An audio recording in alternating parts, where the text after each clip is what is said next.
नई T shirt फाड़ कर बचाई जाए।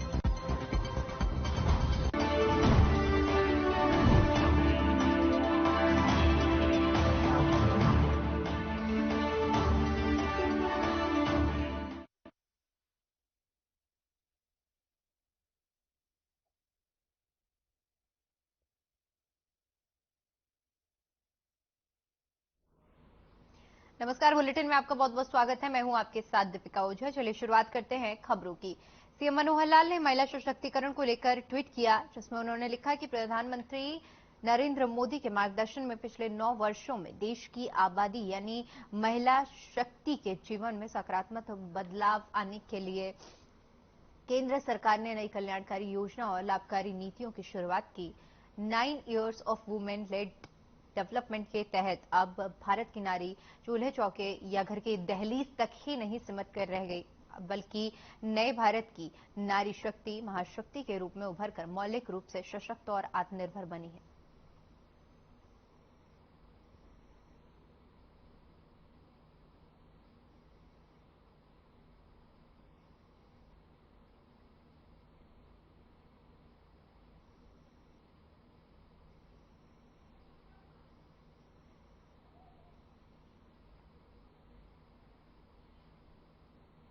वहीं हरियाणा के युवा अब सिविल सर्विसेज परीक्षा में भी बुलंदियां छू रहे हैं। हाल ही में संघ लोक सेवा आयोग द्वारा घोषित सिविल सर्विसेज परीक्षा में 62 युवाओं ने सफलता पाई है।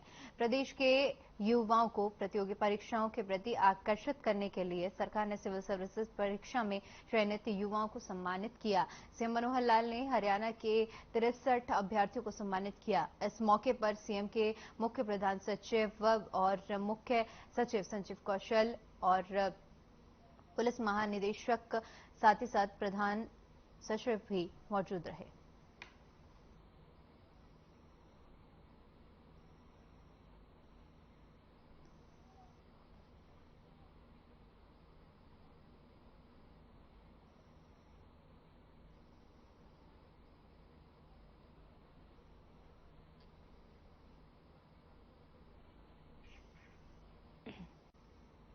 उधर पंजाब यूनिवर्सिटी में पंजाब के मुख्यमंत्री भगवंत मान ने हरियाणा का हिस्सा देने से मना कर दिया। बता दें कि हरियाणा सरकार ने पंजाब सरकार से मांग की थी कि जिससे कुछ कॉलेजों को पंजाब यूनिवर्सिटी से एफिलेटेड किया जाए, जिस पर विज ने कहा कि हम कोई हिस्सा नहीं मांग रहे हैं, हिस्सा पहले से ही है। हरियाणा 1966 में बनाया गया है, जिसके बाद से लगातार पंजाब यूनिवर्सिटी से एफिलेटेड रहा है। विज ने कहा कि वो खुद एसडी कॉलेज में पढ़े हुए हैं और पंजाब यूनिवर्सिटी से एफिलेटेड था। उन्होंने 1972 में ग्रेजुएशन की थी। उसके बाद 2 साल बाद कॉलेज डिसएफिलेटेड हो गया, जिसे दोबारा से एफिलेट करवाना है। अगर हिस्सा ना होता तो 1966 में ये खत्म हो जाता। उसके बाद भी लगातार हम पंजाब यूनिवर्सिटी से एफिलेटेड रहे और मैं खुद पंजाब यूनिवर्सिटी का ग्रेजुएट हूँ। हालांकि मैं पढ़ता एसटी कॉलेज में था, लेकिन ये एफिलेटेड थे। मैंने 72 में ग्रेजुएशन की थी और उसके 1-2 साल के बाद वहां से डिसएफिलेट हो गए थे, तो दोबारा एफिलेट कराना हिस्सा तो हमारा पहले ही है। हरियाणा तो 1966 में बन गया था। उसके बाद भी लगातार हम पंजाब यूनिवर्सिटी से एफिलेटेड रहे और मैं खुद पंजाब यूनिवर्सिटी का ग्रेजुएट हूँ। हालांकि मैं पढ़ता एसटी कॉलेज में था, लेकिन ये एफिलेटेड थे। मैंने 72 में ग्रेजुएशन की थी और उसके 1-2 साल के बाद वहां से डिसएफिलेट हो गए थे, तो दोबारा एफिलेट कराना हिस्सा तो हमारा पहले ही है। हरियाणा तो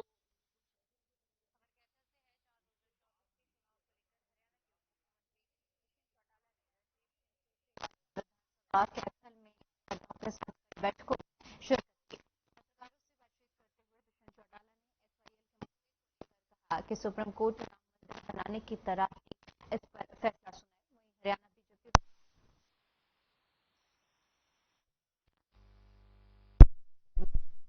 मैं चुनाव उचाना से ही लड़ूंगा। गठबंधन के सवाल पर चौटाला ने कहा कि 2024 के चुनाव भी गठबंधन में लड़े जाएंगे, लेकिन जेजेपी हरियाणा की सभी 90 विधानसभा सीटों पर चुनाव की तैयारी करेगी।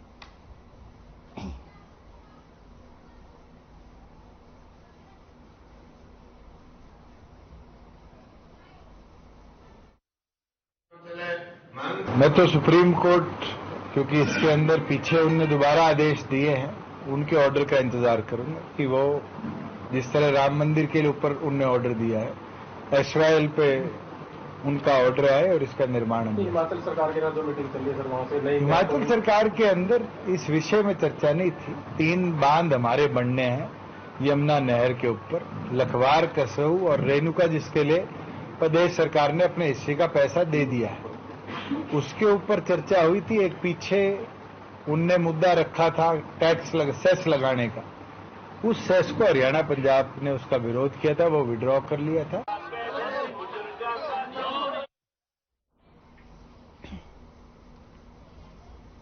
वहीं पंजाब यूनिवर्सिटी में हरियाणा की हिस्सेदारी मामले पर शिक्षा मंत्री कृपाल गुर्जर का बयान सामने आया है। उन्होंने कहा कि अगर हरियाणा को भी पंजाब यूनिवर्सिटी में हिस्सा मिलता है तो पीयू का महत्व बढ़ेगा। हरियाणा को हिस्सा मिलने से पीयू की आर्थिक स्थिति में सुधार होगा। कृपाल ने कहा कि पंजाब सरकार को लगता है कि पीयू में हिस्सेदारी से विपक्ष जनता में सरकार के खिलाफ माहौल बनाएगी। इसी के चलते पंजाब पीयू में हरियाणा की हिस्सेदारी का विरोध कर रहा है। पंजाब सरकार का यह निर्णय गलत है। कुछ भी कॉलेज जो उसके साथ जुड़ते हैं, यूनिवर्सिटी के साथ जुड़ते हैं, तो उससे यूनिवर्सिटी का भी महत्व बढ़ता है और यूनिवर्सिटी का सोर्स ऑफ इनकम भी उसका बढ़ता है। मैं नहीं समझता कि इसमें कोई इस प्रकार की बात थी कि जिसमें इनकार करने की जरूरत थी। मैं समझता हूं उससे जो यूनिवर्सिटी थी उसका भी और सम्मान बढ़ता उससे, और उसकी आमदनी के सोर्स भी बढ़ते। देखिए, अगर कुछ भी कॉलेज पंचकुला दौरे पर हिमाचल के पूर्व मुख्यमंत्री जयराम ठाकुर का बयान सामने आया है। उन्होंने कहा कि भारतीय जनता पार्टी के लिए पहला अवसर है कि बीजेपी पहली मजबूत सरकार है जो 9 साल पूरे करने के बाद दशक को पूरा करने की तरफ बढ़ रही है। जयराम ठाकुर ने कहा कि हमसे पहले एक सरकार 10 साल तक सत्ता में थी, उस दौरान देश की क्या स्थिति थी, अंतर्राष्ट्रीय स्तर पर थी, मुझे कहने की जरूरत नहीं है। अभी जिस प्रकार से आपके समक्ष प्रस्तावना रखी गई आज की इस पत्रकार वार्ता की, मैं उसी में कुछ बातों को जोड़ करके अपनी बात को पूरा करूंगा। मित्रों, ये हम सबका सौभाग्य है कि भारत एक मजबूत नेतृत्व के साथ आगे बढ़ते हुए 9 वर्ष का कार्यकाल केंद्र में सरकार के रूप में पूरा करने में सफल हुआ है। अगर कहूं कि भारतीय जनता पार्टी के लिए यह पहला अवसर है जब एक मजबूत सरकार, एक निर्णायक सरकार 9 वर्ष का कार्यकाल पूरा करने के पश्चात अपने दशक को पूरा करने की दिशा में आगे बढ़ रही है,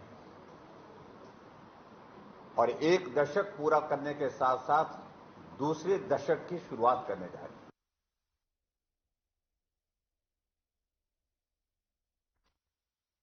वहीं चंडीगढ़ में हरियाणा कांग्रेस के विधायकों की संयुक्त प्रेस कॉन्फ्रेंस की। वहीं एमएलए जगबीर मलिक ने बात करते हुए कहा कि आज केवल कृषि कल्याण के मुद्दे पर चर्चा होगी। उन्होंने कहा कि बीजेपी ने 15 अगस्त 2023 तक किसानों की आय दुगनी करना बात का जुमला साबित हुआ है और स्वामीनाथन आयोग की रिपोर्ट पर बीजेपी चुप है। वहीं एमएलए वरुण मुलाना ने कहा कि सरकार की गलत नीतियों के कारण किसान नुकसान का सामना कर रहे हैं।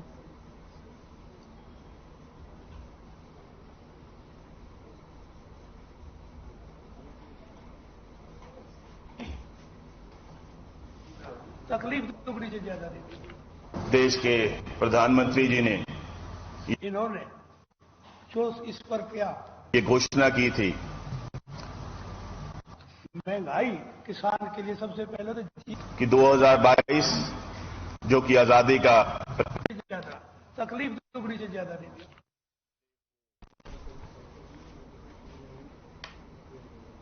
वहीं खबर फरीदाबाद से है, जहां सेक्टर 15 से व्यापारी का अपहरण किया गया और अब उसके शव को फरीदाबाद पहुंचा दिया गया है। बता दें कि व्यापारी की हत्या कर शव को नैनीताल में करीब 250 फुट गहरी खाई में फेंक दिया गया था, जिसके बाद 6 दिन बाद पुलिस ने शव बरामद किया है। वहीं परिजनों का कहना है कि व्यापारी नगेंद्र ने पंकज नाम के एक व्यक्ति के साथ मिलकर चंडीगढ़ में शराब की फैक्ट्री लगाई थी और पंकज ने नगेंद्र को 1 करोड़ रुपए देने थे और इसी वजह से दोनों में झगड़ा हुआ और वहीं परिजनों ने पुलिस पर लापरवाही बरतने का आरोप लगाया है। चलो पुलिस ने लोकेशन निकाली, पुलिस उसके पीछे चल पड़ी, लेकिन पुलिस ने एक बार भी कहीं भी मिट्टी नहीं कराई, क्योंकि उस टाइम जब मैंने अपने अफसरों को बताया कि मेरा भाई का फोन चल रहा है, उस टाइम 11 बज रखे थे, तो पुलिस अगर नाकाबंदी कर देती तो लास्ट टोल 5:49 में कटा कोयला।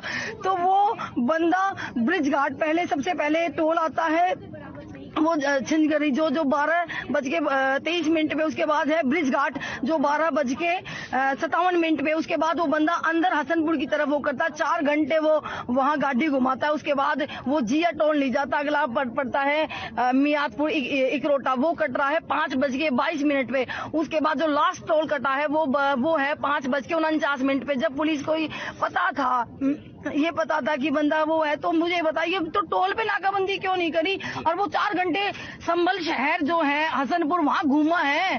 भाई तो नहीं वापिस आ सकता, लेकिन 24 घंटे में ये कार्रवाई कर ना पंकज को जरूर सजा हो सकती है, क्योंकि वो किसी को भी कर सकता है परेशान। किसी घर के सारे मेंबर हैं, वो सब इस चीज से भी डरे हुए हैं कि छोटे छोटे बच्चे हैं, नागेंद्र के 2 बच्चे हैं उसके, तो क्या पता उसकी क्या ऐसी खुंदस है जो वो ये काम कर रहे हैं। नहीं तो ऐसा तो मेरे को लगता है कोई किलर होगा, ये तो वही वाली बात हो गई कि बंदे को काट कर कोई भेड़ बकरी थोड़ी था जो फेंक दिया ऐसे। तो मैं यही चाहूंगी आप उसको 24 घंटे के अंदर उस बंदे को पकड़ो।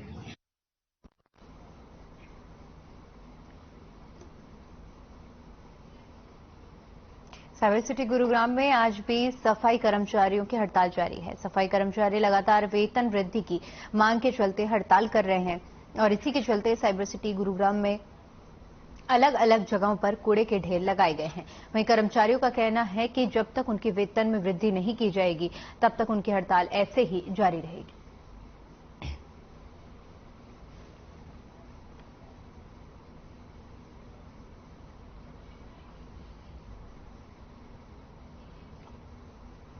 जुलाना कस्बे के मेन बाजार में पुतला फूंकते समय रिटायर्ड कर्मचारी संघ के प्रधान ईश्वर ठाकुर बुरी तरह से झुलस गए। पुतला को जल्द जलाने के लिए पेट्रोल डाला था, वहीं पेट्रोल के कारण अचानक आग लग गई। प्रधान की टी-शर्ट ने भी आग पकड़ ली, जिसके बाद मौजूद लोगों ने उन्हें बचाने और उनकी टी-शर्ट को फाड़ दिया।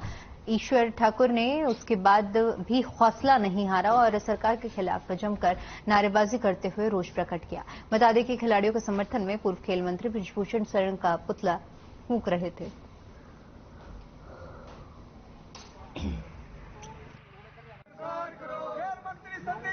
हमारे आदमियों के पुतले फूका और उसमें यह था कि आग लगाने लगे नहीं तो वो इन मारिया के पुतले फूका के दिन में बढ़ा दी। उसमें यह है कि बच गया जो सरगुनता संग सीटू ने जो हमारा आह्वान था उसके में ये पुतला फूकना था। इस चीज किसके पुतला फूके थे?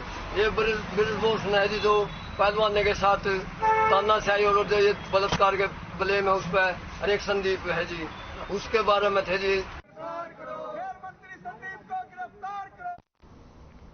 वहीं महेंद्रगढ़ के गांव झगडोली में एक ही परिवार के 2 पक्षों में आपसी झगड़ा पिछले काफी समय से चल रहा है, जिसमें उसी झगड़े के रंजिश को लेकर बीती रात फिर से हुए झगड़े में 3 घायल हो गए, जिसकी सूचना पुलिस को दी गई। पुलिस अधिकारी ने बताया कि इस झगड़े में एक पक्ष ने दूसरे पर कुत्ता छोड़कर हमला कर दिया, जिसमें एक महिला और 2 बुजुर्ग घायल हो गए। घायलों को सरकारी अस्पताल में लाया गया।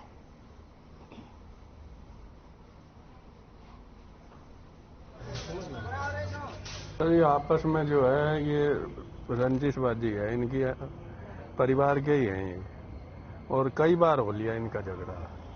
आज किस बात पर लड़ पड़े? आज हम तो पहुंचे थे जब जो है वो दूसरी पार्टी मौके पर मौजूद नहीं थी और इनके ऊपर डॉग कुत्ते छोड़ करके जानबूझ करके हमला करे है और ये वो अपराधी किस्म का आदमी है। उसको कई बार अरेस्ट कर लिया, छूट जाता है, फिर वो उसका काम है अपराध करना।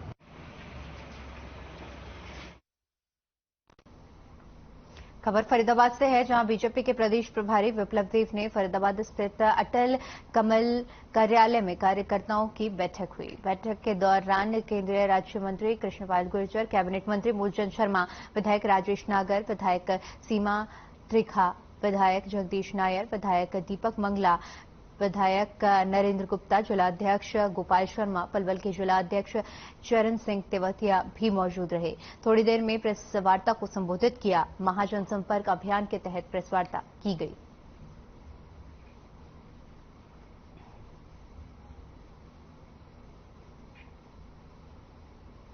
वहीं अंबाला कैंट के वॉर हीरोज मेमोरियल स्टेडियम में जिला फुटबॉल चैंपियनशिप का आयोजन किया गया। इस फुटबॉल चैंपियनशिप में 28 टीमों ने पार्टिसिपेट किया। प्रतियोगिता के फाइनल मैच में हरियाणा के गृह मंत्री अनिल विज ने बतौर मुख्य अतिथि शिरकत की। इस मौके पर हरियाणा फुटबॉल एसोसिएशन के प्रधान सूरजपाल अम्मू, जिला खेल अधिकारी रामनिवास और जिला प्रशासन अधिकारी मौजूद रहे। इस मौके पर गृहमंत्री ने अंबाला में खिलाड़ियों के लिए इंटरनेशनल इंफ्रास्ट्रक्चर बनाकर दिए जाने की बात कही, ताकि यहां के खिलाड़ी इंटरनेशनल लेवल पर खेलकर मेडल लेकर आएं और अंबाला का नाम रोशन करें।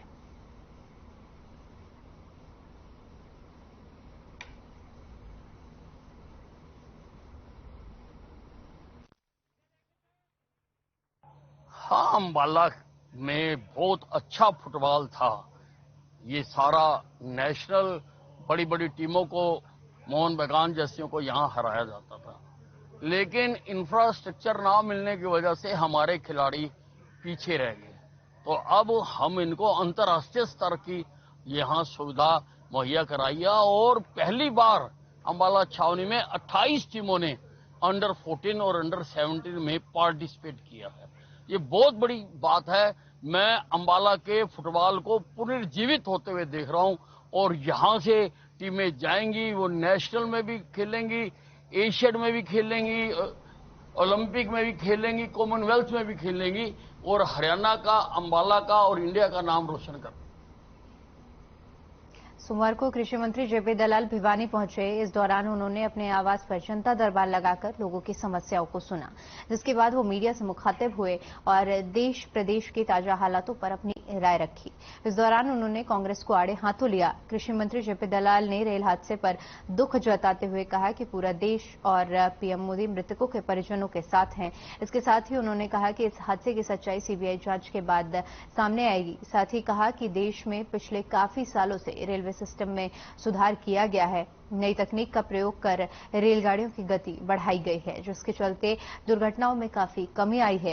इस दौरान कई जिलों में सूरजमुखी की एमएसपी की बिजाई और भावांतर योजना से खरीद की जा रही है, जिसका विरोध को किसानों के बजाय विरोधी पार्टी का विरोध बताया गया है। देखिए, जो 3-4 दिन पहले रेल हादसा हुआ है, उसके लिए सारे देश को दुख है और सारा देश जो मृत परिवार है उनके साथ खड़ा है। हमारे प्रधानमंत्री जी भी वहाँ गए हैं और इस मामले की जांच जो है सीबीआई को दे दी कि ऐसा लगता है कि इसमें कोई न कोई तोड़फोड़ की आशंका हुई है, वरना इस तरह की उम्मीद नहीं थी कि एक स्टेशन पर खड़ी हुई ट्रेन के ऊपर दूसरी ट्रेन आके टक्कर मार दे। और हम अपने सिस्टम को सुधार रहे हैं, नई नई टेक्नोलॉजी लेके आ रहे हैं, गति बढ़ा रहे हैं और पिछले कई सालों से दुर्घटनाओं में कमी भी आई थी। ये जो बड़ी दुर्घटना हुई है, सारे देश के लिए चिंता का विषय है। मुख्यमंत्री मनोहर लाल के मीडिया सलाहकार अमित आर्य ने फरीदाबाद के सेक्टर 12 में स्थित मीडिया सेंटर, जिला सूचना और जनसंपर्क कार्यालय का निरीक्षण किया। वहीं अमित आर्य ने कांग्रेस पर तंज कसते हुए कहा कि चुनावी साल में कांग्रेस बाहर आई है, जबकि सरकार लगातार जनहित का कार्य कर रही है। बता दें कि फरीदाबाद देश का पहला राज्य है जिसमें मीडिया कर्मियों के लिए सीएम ने सुविधाएं दी हैं। उन्होंने बताया कि जिले के साथ साथ अब बड़े उपमंडलों में भी पत्रकारों को मीडिया सेंटर जैसी सुविधाएं मिलेंगी। मास कम्युनिकेशन के बच्चे जो जेसी बोस यूनिवर्सिटी में पढ़ते हैं मास कम्युनिकेशन, तो आज मेरा उनके साथ एक तरीके का संवाद भी था, इंटरेक्शन भी था। उनकी इंटर्नशिप शुरू होने वाली है इन छुट्टियों में। जेसी बोस यूनिवर्सिटी के मास कम्युनिकेशन के बच्चे पूरा 1 महीना ट्रेनिंग करेंगे। आज उसका शुभारंभ हुआ, तो मुझे आज यूनिवर्सिटी में भी जाने को सौभाग्य मिला। बच्चों के साथ भी मैं आज 1-1.5 घंटा उनके साथ मैंने इन्हीं पत्रकारिता और इन सारे विषयों पे उनके साथ गपशप की।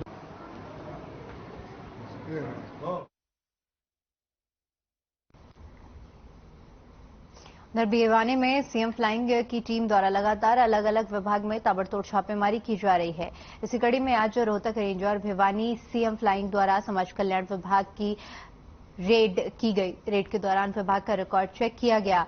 आपको बता दें कि छापेमारी के दौरान 20 मुजरिम में से 2 गैर हाजिर मिले। इसके साथ ही विभाग का अन्य रिकॉर्ड भी जांचा गया, जिसमें कई खामियां देखने को मिली।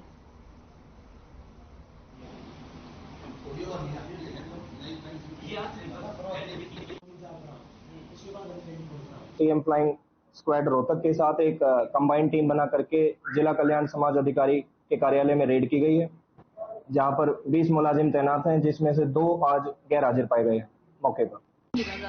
आप ये सीएम चंडीगढ़ से जो ये आई हुई है टीम, इन्होंने हमें अच्छे से समझाया कि ऐसे ऐसे करना है। अब हमारा जो काम है वो हो गया है, हम इनका शुक्रिया अदा करते हैं। मेरी माँ के साथ यहाँ पेंशन बनवाने के लिए आया था। यहाँ सीएम फ्लाइंग आई हुई थी, इसलिए हमारा काम थोड़ी जल्दी हुआ। हम कई दिनों से यहाँ चक्कर लगा रहे थे, लेकिन सीएम फ्लाइंग ने हमारा काम जल्दी करा दिया, इसलिए हम सीएम फ्लाइंग का धन्यवाद करते हैं।